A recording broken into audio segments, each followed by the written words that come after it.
જાત મહેનતથી કમાયેલું તેમાં ભાઈઓનો ભાગ ન પણ આપે તો ચાલે. સવાય દ્રવ્ય એટલે ધનને હાનિ પહોંચાડ્યા વિના જેણે પોતે જ મહેનતથી કમાણી કરી હોય તે પોતે જ ઈચ્છતો નથી તો પોતાનું રહેલું એ ધન ભાઈઓને ન પણ આપે. આ મનુસ્મૃતિ પાના નંબર 226 શ્લોક નંબર 208 પુરાવો છે. ને જે મોટો ભાઈ નાના ભાઈઓને ઠગે તો તેને શિક્ષા કરવી અને તે મોટો ભાઈ માનને લાયક રહેતો નથી. આ મનુસ્મૃતિ પાના નંબર 226 શ્લોક નંબર 213 પુરાવો છે.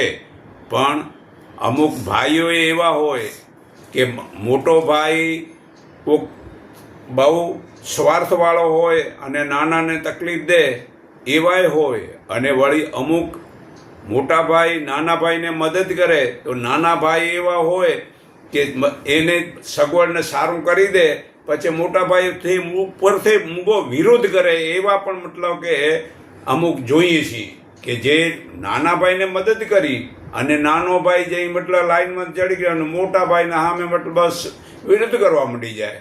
એટલે આ જગતની અંદરમાં જે જ્ઞાની છે એને તમે મતલબ પરોપકાર કરો તો એ એક કામ નાનું કામ કર્યું હશે તો એ જ્યાં સુધી એનો બદલો નહીં વાળે ત્યાં સુધી એનો ઉપકાર નહીં ભૂલે. પણ જો જેને જ્ઞાન નથી એને જેટલી વખત સારું કરો એટલી વાર એ આપણી જોડે સારું વર્તન કરશે. જેને જ્ઞાન જ નથી એને એક વખત જો તમે સારું કામ ન કર્યું તો તમારા દુશ્મન બની જશે.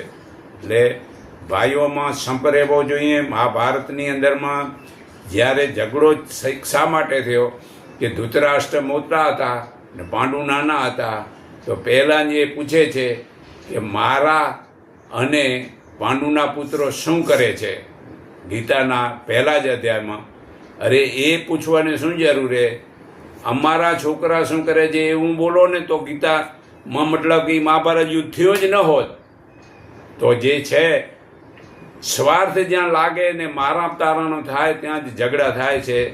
તો જાત મહેનત કમાઓ ઈમાનદારીથી તો જ એકબીજામાં મતભેદ નહીં થાય. પણ અત્યારે બધાને મતલબ કે ખીચામાં હાથ નાખી ને રાતોરાત પૈસાવાળા થઈ જવું હોય તો પછી આ પર્સના વગરના પૈસામાં જ મતભેદ ઝઘડા થાય છે.